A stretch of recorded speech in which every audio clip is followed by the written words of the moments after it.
Hello friends, అందరికీ నమస్కారం అండి. నా ఛానల్ ముందుగా చూస్తున్నట్లయితే ప్లీజ్ లైక్ చేసి, షేర్ చేసి, సబ్స్క్రైబ్ చేయండి.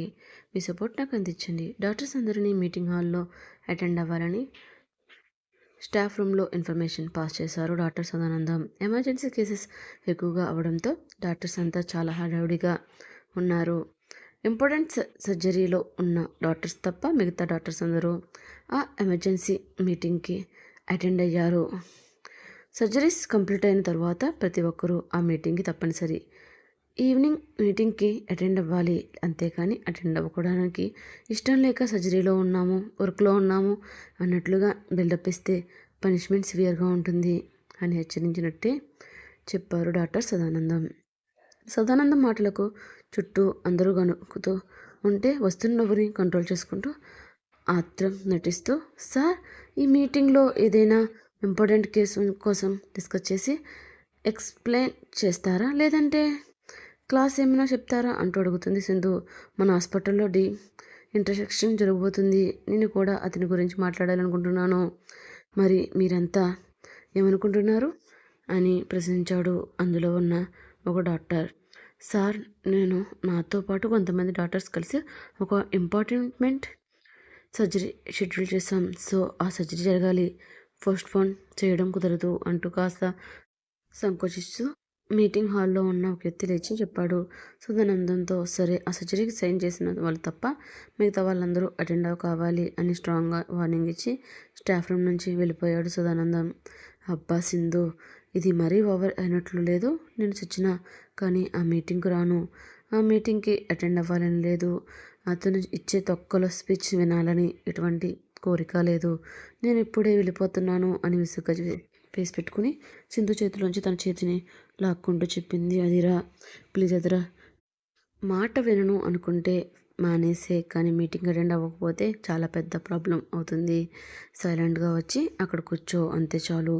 డాక్టర్స్ అంతా అక్కడే ఉంటే నువ్వు ఒకదానివే ఎక్కడ ఉంటే ఏం చేస్తావు? అయినా విన్నావుగా ఇప్పుడే సదానందం సార్ ఎంతలా చెప్పి వెళ్ళారు. అయినా నువ్వు వినకుండా పనులు చేశావంటే మర్యాదగా ఉండదు అని వేలు పెట్టి బెదిరించి అదిరాన్ని బలవంతంగా లాక్కుని వెళ్ళింది మీటింగ్ హాల్లోకి సింధు. వెలుతిరకన్నా ముందు చాలామంది డాక్టర్స్ వచ్చి కూర్చున్నారు. కనిపించిన వారిని చిన్న స్మైల్తో విష్ చేస్తూ వీళ్ళ కోసమే అరేంజ్ చేసిన సీట్లలోకి వెళ్ళి కూర్చున్నారు సింధు, అదిరా. చెప్పిన సమయం విజయ్ సదానందం ఇద్దరూ కలిసి మీటింగ్ హాల్కి ఎంట్రీ ఇవ్వడంతో అప్పటి వరకు పేషెంట్స్ కేసులు అంటూ చిన్నగా డిస్కస్ చేసుకున్న డాక్టర్స్ అందరూ అటెన్షన్ పొజిషన్లో కూర్చున్నారు. విజయ్ అంటే క్రష్ ఉన్న లేడీస్ డాక్టర్స్ మాత్రం విజయ్ అందాన్ని, పర్సనాలిటీని, స్టైలిష్ లుక్ని చూపులతోని హార్ట్ మొత్తం నింపేసుకుంటున్నారు. విజయ్ని చూసేవాళ్ళు చూపులు తన గురించి వాళ్ళు మాట్లాడుకుంటున్న గుసగుసలు విని బోర్ కొట్టాయి అదిరాకి. హార్ట్ ఆపరేషన్లో విజయసాయి ఎంత రిస్క్తో కూడుకున్న చాలా సింపుల్గా, ఈజీగా సర్జరీ చేయడం మన సార్ స్పెషాలిటీ. అనుకున్న సమయం కన్నా ముందే సక్సెస్ఫుల్గా కంప్లీట్ చేసి కెపాసిటీ మన విజయసాయి. ఇంత చిన్న ఏజ్లోని హార్ట్ సర్జన్లో స్పెషలిస్ట్ అవ్వడం సార్ స్పెషల్, మనందరికీ ఇన్స్పిరేషన్ అంటూ తన ధోరణిలో నాన్ స్టాప్గా చెప్పుకుని పోతున్నాడు సదానందం. విజయ్ గురించి అంత గొప్పలు చెప్తూ ఉంటే చాలా చిరాగ్గా, విసుగ్గా, తలనొప్పిగా అనిపిస్తూ, ఆయన ఇతను ఒక్కడే స్పెషల్ అన్నట్లుగా ఈ పొగడ్తల వర్షం ఏంటి? ప్రతి డాక్టర్కి ఏదో ఒక స్పెషల్ ఉంటుంది, వాళ్ళకంటూ ఒక గుర్తింపు ఉంటుంది.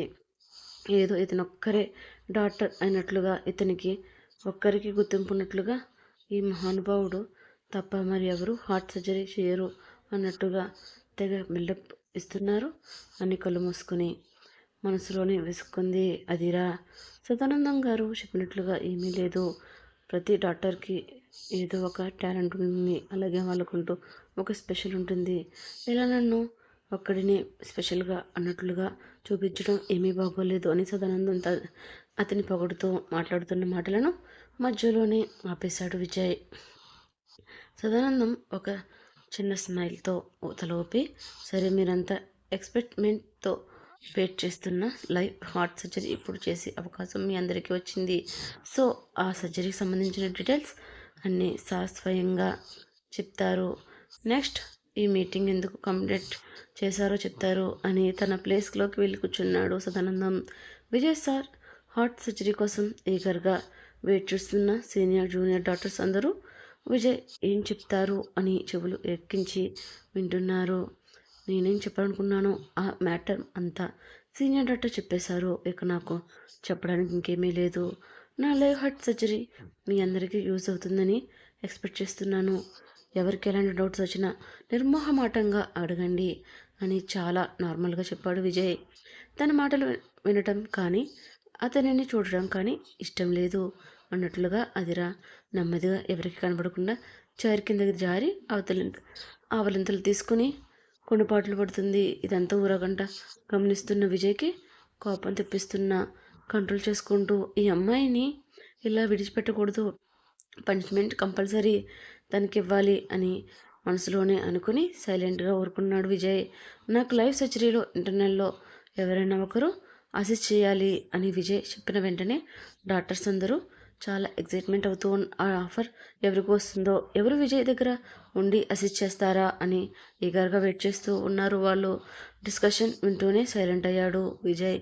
అప్పటిదాకా ఓన్లీ విజయ్ గొంతు మాత్రమే వినబడింది. కాస్త ఒక్కసారిగా గుసగుసగా అందరి వాయిస్ వినిపించగానే నిద్రమత్తు ఎగిరిపోయి కళ్ళు తెరిచి ఏం జరుగుతుందా అని అందరినీ అబ్జర్వ్ చేసింది. ఏయ్ అదిరా, నీకు తెలుసా?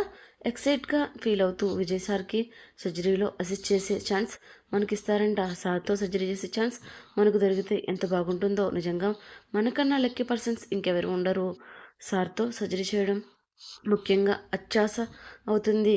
కాకపోతే ఛాన్స్ ఇచ్చారు కాబట్టి అది మనకు వస్తే చాలా బాగుండును అన్న హోప్ అయితే ఉంది అని సింధు చాలా హ్యాపీగా ఫీల్ అవుతుంది. అదిరా చేయి పట్టుకుని చూపేస్తూ చెప్పింది సింధు. అబ్బా, ఇది దీని పైత్యం కాకపోతే మరుగు ఓవర్గా చేస్తుంది అని మనసుకొని సైలెంట్ అయింది. అదిరా, ఏంటి నేను ఎంత హుషారుగా చెప్తాను, నువ్వు మొహమ్మడు మార్చుకుని కూర్చున్నావు అని అడిగింది సింధు. ఇప్పుడు సార్ కనుక నాకు నువ్వే అది చేయాలి అని చెప్పారే అనుకో, అప్పుడు ఏం చేస్తావు? సింధుకి కొంచెం ఆశ పెట్టినట్లుగా మాట్లాడింది అదిరా. అదిరా ఏం మాట్లాడుతుంది వినబడడం లేదు, కానీ స్పేస్ ఎక్స్ప్రెషన్స్ బట్టి అర్థం చేసుకున్నాడు విజయ్. డాక్టర్ సదానందం గారు, మీ టీంలో జూనియర్ ఇంటర్నల్స్ డాక్టర్స్ ఉన్నారు కదా, అందులో ఎవరైనా ది బెస్ట్ వన్ని నాకు అసిస్టెంట్గా పంపండి అని చెప్పాడు సదానందంతో. విజయ్ అంతమంది డాక్టర్స్ డిస్కషన్ మధ్యలో విజయ్ అన్న మాటలు ఒక్కసారిగా సదానందం డాక్టర్స్ అందరూ హ్యాపీగా ఫీల్ అయ్యారు. అలానే ఎక్సైట్మెంట్ కూడా ఎక్కువగానే ఉంది. వాళ్ళలో ఎవరు విజయ్ దగ్గర అసిస్టెంట్గా వెళ్తారా అన్నట్లుగా మాట్లాడుకుంటూ ఉన్నారు. విజయ్ మళ్ళీ గొంతు సవరించుకుని, మిస్ అదిరా, నువ్వు ఇంటర్నల్ కదా, ఇంకా నువ్వు ఎనస్థీషియాలజిస్ట్ కదా, నా సర్జరీలో నువ్వే నాకు ఎక్సెస్ చేయబోతున్నావు, సో సర్జరీ కోసం రెడీ అవ్వు అని సాడిస్టిక్ స్మైల్తో చెప్పాడు విజయ్. విజయ్ మాటలు విని అసలు ఎలా రెస్పాండ్ అవ్వాలో షాక్ కొట్టిన కాకిలా బిగుసుకుపోయింది అదిరా. అదిరా, congratulation, you very lucky fellow. మా ఎవరికి రాని అదృష్టం నీకు మాత్రమే వచ్చింది. లైవ్ సర్జరీలో సార్కి అసెస్ చేయడం అంటే మాటలా? నువ్వు బెస్ట్, నువ్వు నిరూపించుకోవడానికి మంచి ఛాన్స్ దొరికింది అంటూ పట్టరాని ఆనందంతో ఎగిరి గొంతులేస్తూ అదిరాని పట్టుకొని ఊపేసింది సింధు. మిగిలిన డాక్టర్స్ అందరూ అదిరాకి కంగ్రాట్ చెబుతూ ఉంటే విజయ్తో సర్జరీలో అసిస్ట్ చేయడానికి అతను మాత్రమే ప్లేస్ దక్కింది. మిగతా వారికి ఎవరికి దక్కలేదని కొంతమంది కళ్ళుని అదిరాని మింగేస్తున్నట్లుగా చూస్తున్నారు. ఎవరేమంటున్నా, ఎవరు ఏం చేస్తున్నా అదేమీ అదిరా బుర్రకి ఎక్కడం లేదు. కేవలం కోపంతో రగిలిపోతూ ఫాస్ట్గా మీటింగ్ హాల్ నుంచి విజయ్ని తిట్టుకుంటూ వచ్చేసింది. అదిరా వెనకనే పరుగుపెట్లాంటి నడకతో వస్తూ, అదిరా, నేను మాట్లాడుతుంటే ఏమీ వినట్టుగా అలా వచ్చేస్తున్నావేంటి, అసలు ఏం ఆలోచిస్తున్నావు అంటూ ఏదో లోకంలో ఉన్నదిరా ని కదుపుతూ అడిగింది సింధు. అనవసరంగా ఓవర్ ఎగ్జిట్ ఫీల్ అవుతున్నావు సింధు, వాడికంత లేదు, ఏదో ఒక బ్లాక్ మార్క్తో బ్లేమ్ చేసి బయటకు పంపిద్దామని ట్రై చేస్తున్నాడు, నువ్వేమో అదేం పట్టినట్లుగా ఓవర్గా ఉంది ఫీల్ అయిపోతున్నావు అని విసుక్కుంది అదిరా. అసలు విజయ్ ప్లాన్ ఏమిటి? అదిరాని బయటికి పంపించడమా, లేకపోతే అదిరాని ఇంకా దగ్గరగా చేసుకోవడమా? సింధుకి అదిరా మాటలు ఏమాత్రం అర్థం కాక అయోమయంగా ముఖం పెట్టి, కామన్ అదిరా, నీకు వచ్చింది ఎంత పెద్ద గోల్డెన్ ఛాన్స్, నీకు ఏమైనా అర్థమవుతుందా? అయినా అతనితో కలిసి సర్జరీకి అటెండ్ అయిన మాత్రాన నీకు బ్లాక్ మార్క్ వస్తుందని ఎందుకు అనుకుంటున్నావు?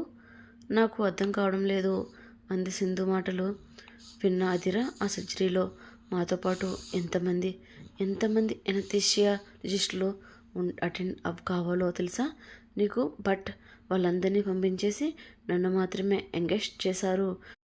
బ్లడ్ చూసి స్పృహ తప్పి కోల్పోయానని వాళ్ళెళ్ళి నన్ను ఫోర్స్ చేస్తున్నారు. అందరి ముందు నన్ను ఇన్సల్ట్ చేయాలని ఎంతగా పట్టుపడుతున్నారు. నా బెస్ట్ ఫ్రెండ్వి నువ్వు కూడా నన్ను అర్థం చేసుకోకపోతే నేనేం చేయలేను అంటే కన్నీళ్ళు పెట్టుకుంది అదిరా. అదిరా అలా కన్నీళ్ళు పెట్టుకుంటుంటే చూసిన సింధుకి అదిరా ఎంత టెన్షన్ పడుతుందో అర్థమైంది. అదిరా చేతిలో చేయి వేసి బాధపడు కదిరా ప్లీజ్.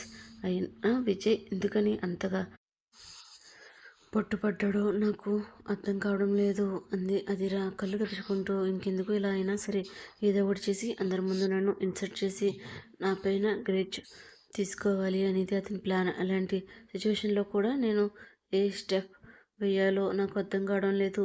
మునుగుతున్న చేతులతో సింధు చేతిని గట్టిగా పట్టుకుంది అదిరా. సింధు కూడా ఈ గండం నుండి అదిరాని ఎలా సేవ్ చేయాలా అని ఆలోచిస్తుంది.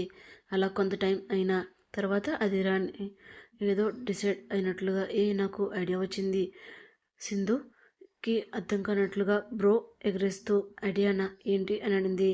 అదిరా ఏదో ఒక నిర్ణయానికి వచ్చినట్లు కాన్ఫిడెంట్గా ఫేస్ పెట్టి I believe my self, I can do this, నేను ఇంత తలుచుకుంటే ఏదైనా సాధించగలను అని నమ్మకం నాకుంది. నేను షూర్గా అటెండ్ అయ్యి నేను నిరూపించుకుంటాను అంటూ సింధు చేతులు పెట్టుకుని ముందుకు నడిచింది అదిరా.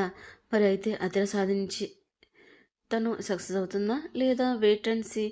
ఆఫీస్లో వర్క్లో బిజీగా ఉన్న శృతి చాలా ఫాస్ట్గా తన వర్క్ కంప్లీట్ చేయడానికి ప్రయత్నం చేస్తుంది. తన వర్క్ని ఏదో ముక్కుముడిలా కాకుండా ఒక తపస్సులా చేసి మొత్తానికి సక్సెస్ అయింది. ఫైనల్ రిపోర్ట్ని గౌతమ్ దగ్గరకు తీసుకుని వెళ్ళి అతడి అప్రూవల్ కోసం వెయిట్ చేస్తుంది శృతి. తెచ్చిన రిపోర్ట్ మీద సైన్ చేశాడు గౌతమ్. సైన్ చేసిన తర్వాత కూడా శృతి వెళ్ళకుండా అక్కడ నిలబడి ఉండిపోయింది. శృతి వైపు అర్థం కానట్లుగా చూశాడు గౌతమ్. ఒక్క నిమిషం వరకు శృతి ఏమీ మాట్లాడకుండా శృతి అలా సైలెంట్గా ఉండేసరికి గౌతమ్ కలెక్ట్ చేసుకుని నేను నీ ఫైల్ మీద సైన్ చేసేసాను కదా, వెళ్ళకుండా ఇంకా ఇక్కడే ఉన్నావు అని అడిగాడు. శృతి తల ఎత్తకుండా కిందకి చూస్తూ నా వర్క్ మొత్తం కంప్లీట్ అయిపోయింది, ఈరోజు నేను ఇంటికి వెళ్ళిపోవాలి అని అంది మెల్లిగా. ఎందుకు ఇంటికి వెళ్ళడం? ఇంటికి వెళ్ళడానికి ఇంకా చాలా టైం ఉంది అన్నాడు. అంతగా ఇచ్చింగ్ ఎక్కువగా ఉండడంతో తట్టుకోలేని శృతి ఎలా అయినా సరే గౌతమ్ పర్మిషన్ తీసుకుని ఆఫీస్ నుండి బయటకు వెళ్ళిపోవాలి అనుకుంది. కానీ గౌతమ్ అలా అడగడంతో కాసేపు వెయిట్ చేసి నేను నా వర్క్ అంతా కంప్లీట్ చేసేసాను, ఆఫీస్ నుండి 2 అవర్స్ పర్మిషన్ తీసుకుని వెళ్ళడానికి, ఎవరిదైనా పర్మిషన్ కావాలంటే చెప్పండి తీసుకుని వస్తాను అని అన్నది శృతి. అలా నెగ్లిజెన్స్గా రిప్లై ఇచ్చేసరికి గౌతమ్కి ఏమీ అర్థం కాలేదు. ఏదో ప్రాబ్లం ఉండడం వల్లే తను ఇలా మాట్లాడి ఉంటుందని. ప్రస్తుతం ఆ మ్యాటర్ ఎక్కువగా ట్రాక్ చేయలేదు. ఓకే అన్నట్లుగా తల ఊపి ఓకే పర్మిషన్ ఇస్తాను అండ్ వెయిట్ డ్రైవర్ని కూడా ఎంగేజ్ చేస్తాను, నువ్వు కారులోనే ఇంటికి వెళ్ళొచ్చు అని అన్నాడు. ఆ మాటలకు శృతి థ్యాంక్ యూ బాస్ బట్ నాకు కారు వద్దు, నేను వెళ్ళగలను అని అంది. గౌతమ్ అసహనంగా నేను చెప్పేది ఏమీ వినకూడదు అని డిసైడ్ అయిపోయినట్లు ఉన్నావు కదా అని అన్నాడు. శృతి ఏదేమీ పట్టలేదు అన్నట్లుగా అడ్డంగా తల ఊపి అవును అదేమీ లేదు బట్ నా పొజిషన్ ఏమీ బాగోలేదు, నేను అర్జెంటుగా ఇక్కడి నుంచి వెళ్ళిపోవాలి, లేట్ మీ గో అని అన్నది. గౌతమ్ నచ్చ చెప్పడానికి ట్రై చేస్తూ నేను చెప్పింది విను, డ్రైవర్ని తీసుకుని వెళ్ళు, నేను ఎక్కడ కావాలి అంటే అక్కడికి తీసుకుని వెళ్తాడు, ఒకవేళ శృతి హాస్పిటల్కి వెళ్ళాలి అనుకుంటుంది అనే ఉద్దేశంతో అలా అన్నాడు. శృతి గౌతమ్ వైపు చూస్తూ వార్నింగ్ ఇస్తున్నట్లుగా చూడండి, ఆఫీస్ వరకు మీరు నాకు బాస్, ఇక్కడ మీరు ఎలా చెప్తే అలా వింటాను, ఆఫీస్ బయట మీరు నా పర్సనల్ విషయాలలోకి ఇన్వాల్వ్ అయితే మాత్రం నేను ఊరుకోను, నా పర్సనల్ విషయాలలోకి మీరు వేలు పెట్టే రైట్స్ మీకు లేదు అని వేలు పెట్టి చెప్పింది శృతి. అప్పుడైతే శృతి నా పర్సనల్ అనే మాటంతో గౌతమ్కి చాలా కోపం వచ్చింది. గౌతంలో సహనం పూర్తిగా చచ్చిపోయింది. కోపంగా పళ్ళు కొరుకుతూ యూ మెంటల్ గెట్ అవుట్ అని తన వర్క్ చేసుకోవడం స్టార్ట్ చేశాడు. శృతి వెంటనే హడావుడిగా బయటకు వచ్చేసింది. అలా బయటకు రావడమే పని మనిషి మల్లికకు కాల్ చేసి శృతి నుండి కాల్ రాగానే మల్లిక వచ్చి శృతిని కలిసింది. రావడమే ఏంటి మేడం, ఎందుకింత అర్జెంటుగా రమ్మని పిలిచారు అని అడిగింది శృతి. మల్లిక చేపట్టుకుని, అదేమీ లేదు, స్క్రీన్ ఎలర్జీకి నాకు తెలియక రాంగ్ మెడిసిన్ వాడాను, దానివల్ల చాలా ప్రాబ్లం అయింది. హాస్పిటల్కి వెళ్ళాలి అనుకుంటున్నాను. నేను పిలిస్తే కాస్త హెల్ప్గా ఉంటావని నీకు కాల్ చేశాను. ఈ విషయం గౌతమ్కి తెలిస్తే నిన్ను నాతో పంపించడు, అందుకే గౌతమ్కి తెలియకూడదు అని నీకు కాల్ చేశాను అని చెప్పింది మల్లిక. అర్థం చేసుకుని, సరే మేడం, హాస్పిటల్కి వెళ్ళి మెడిసిన్ తెచ్చుకుందాం అంది. ఇద్దరు కలిసి హాస్పిటల్కి వెళ్ళారు. శృతి ప్రాబ్లం డాక్టర్కి చెప్పింది. శృతికి కొన్ని టెస్టులు చేశారు. తర్వాత శృతితో మాట్లాడుతూ, మీరు వేసుకున్న యాంటీబయాటిక్స్ వల్ల మీకు ఎసిడిటీ బాగా పెరిగింది. అంతేకాదు, మీరు అవసరానికి మించి ఎక్కువ క్రీమ్ స్క్రీన్పై అప్లై చేయడం వల్ల మీకు ర్యాషెస్ ఎక్కువయ్యాయి అని అన్నాడు. ఆ మాటకు శృతి అవును అని తల ఊపింది. తర్వాత ఆ డెర్మటాలజిస్ట్, నేనిప్పుడు కొన్ని ఆయింట్మెంట్స్ రాస్తున్నాను, కొన్ని మెడిసిన్స్ రాస్తున్నాను. మీరు ఈ మెడిసిన్ వాడుతూ నైట్ టైం ఈ క్రీమ్ అప్లై చేసి మార్నింగ్ వాష్ చేస్తే సరిపోతుంది అని అన్నాడు. ఆ మాట విన్న శృతి డాక్టర్, నేను ఎప్పుడు ప్రెగ్నెంట్ని, ఈ మెడిసిన్ తీసుకోవడం వల్ల ప్రాబ్లం ఏమీ ఉండదు కదా అని అంది. ఓ, అయితే మీకు ఆల్టర్నేట్గా వేరే మెడిసిన్స్ ఇస్తాను అన్నట్టు, మీకు కాన్స్పిరేషన్ ప్రాబ్లం ఏమైనా ఉందా, ఉంటే ఇది కూడా వాడండి, 3 డేస్ తగ్గిపోతుంది అని ఏవో మెడిసిన్స్ రాసిచ్చాడు. శృతి థ్యాంక్స్ డాక్టర్ అని చెప్పి మల్లికను తీసుకుని బయటికి వచ్చేసింది. ఇద్దరు కలిసి ట్యాక్సీలో ఇంటికి తిరిగి వెళ్ళిపోయారు. ఇంటికి వెళ్ళిన తర్వాత వాళ్ళకి తలనొప్పిగా ఉండడం వల్ల హాస్పిటల్కి వెళ్ళి వచ్చాను అని అబద్ధం చెప్పింది శృతి. గౌతమ్ ఇంటికి రావడానికి ముందే మెడిసిన్ వేసుకుని నిద్రపోయింది. శృతి అలా 2-3 రోజులు గడిచాయి. ఆ రోజు సింధుకి ఆఫ్ కావడంతో హదిరాతో కలిసి తను హాస్పిటల్కి వెళ్ళింది. దెబ్బలు తగిలిన పేషెంట్స్తో నిండి ఉంది ఆ హాస్పిటల్లో హదిరా ఎలాంటి భయం లేకుండా తన ఫ్రెండ్తో సహా ధైర్యంగా వెళ్ళింది. అయితే ఆమె ధైర్యం 1 నిమిషం కూడా నిలబడలేదు. లోపలికి వెళ్ళేసరికి పరిస్థితి మరీ అధ్వారంగా ఉంది. 100 మందికి పైగా పేషెంట్స్ ఉన్నారు. ఆ హాస్పిటల్లో బ్లడ్ కారిపోతూ ప్లస్ మొత్తం బయటికి వస్తూ కాళ్ళు విరిగిపోయి కొందరు ఉన్నారు అక్కడ. అవన్నీ చూడగానే హదిరాకి కళ్ళు తిరిగాయి. భయంతో సింధు చేపట్టుకుని, సింధు ప్లీజ్ నన్ను ఇక్కడి నుంచి త్వరగా బయటకు తీసుకుని వెళ్ళిపో, నేను ఇక్కడ 1 మినిట్ కూడా ఉండలేను అని గట్టిగా అరిచింది. అలా తన మొదటి ప్రయత్నం ఫెయిల్ అయింది.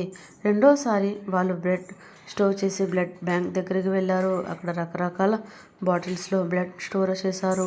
అక్కడికి అడుగు పెట్టగానే సింధు అక్కడికి రాగానే, చూడదిరా, చాలా బ్లడ్ శాంపిల్స్ కనిపిస్తున్నాయి, కానీ వాటి నుంచి ఎలాంటి స్మెల్ రాదు. నువ్వు భయపడాల్సిన అవసరం లేదు, మోచిపోవాల్సిన అవసరం లేదు, స్ట్రాంగ్గా ఉండాలి, అర్థమైందా అని అంది సింధు. అదిరాకి ధైర్యం చెప్పింది. అదిరా ఓకే అన్నట్లు తల ఊపింది. తర్వాత తన దగ్గర ఉన్న మెడికల్ ఐడితో బ్లడ్ బ్యాంక్ డోర్ ఓపెన్ చేసింది. అదిరా లోపలికి వెళ్ళి అన్నీ డీప్గా అబ్జర్వ్ చేసింది. అక్కడ ఎన్నో రకాల బ్లడ్ గ్రూప్స్తో స్టోర్ చేశారు. సింధు వాటన్నిటిని అదిరాజ్కి చూపిస్తూ, చూసావా, బ్లడ్ చూసినందుకు మనకు ఇన్ఫెక్షన్ వస్తే ఇప్పుడు ఇక్కడే ఉండే డాక్టర్స్కి ఎన్ని రకాల జబ్బులు రావాలి. కాబట్టి నీ భయాన్ని పక్కన పెట్టి ధైర్యంగా ఉండు, అర్థమైందా అని అదిరా చేయి పట్టుకున్న సింధు భయపడింది.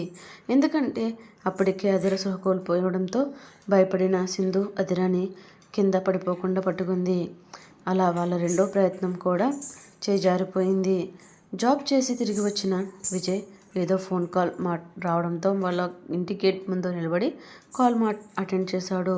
అప్పుడే ఆ ఇంటి పని అమ్మాయి చెత్తని బయట వేయడానికి డస్ట్బిన్ బయటకు తెచ్చి గేట్ దగ్గర పెట్టింది. ఫోన్లో మాట్లాడుతున్న విజయ్ అనుకోకుండా వెనక్కి తిరిగేసరికి అందులో మెడికల్ ప్రిస్క్రిప్షన్ కార్డ్ కనిపించింది. డౌట్ వచ్చి దగ్గర చూసేసరికి దాని పేరు ప్రెగ్నెంట్ లేడీస్ ఎలర్జీకి వాడే మెడిసిన్స్ అని ఉంది. అప్పుడు అర్థమైంది విజయ్కి. విజయ్ మనసులో, ఇంట్లో ప్రెగ్నెంట్ లేడీస్ మెడిసిన్ ఎవరు యూజ్ చేసి ఉంటారు? శృతితో పాటు మల్లిక కూడా ఉన్నారు. అయితే ఈ మధ్యనే కదా శృతికి గౌతమ్కి మ్యారేజ్ అయింది. వాళ్ళిద్దరూ ఎప్పుడూ గొడవపడుతూనే ఉంటారు. అయితే ఈ ఇంటితో ఎక్కువగా అటాచ్మెంట్ పెట్టుకుంది ఐశ్వర్య మాత్రమే. ఆ ఐశ్వర్యం ఈ మెడిసిన్ వాడడం లేదు కదా అని అనుమానపడ్డాడు విజయ్. మరి ఆ మెడిసిన్ ఎవరు వాడుతున్నారు? వాళ్ళిద్దరిలో ఎవరు ప్రెగ్నెంట్ అనే విషయం విజయ్ కనిపెడతాడా?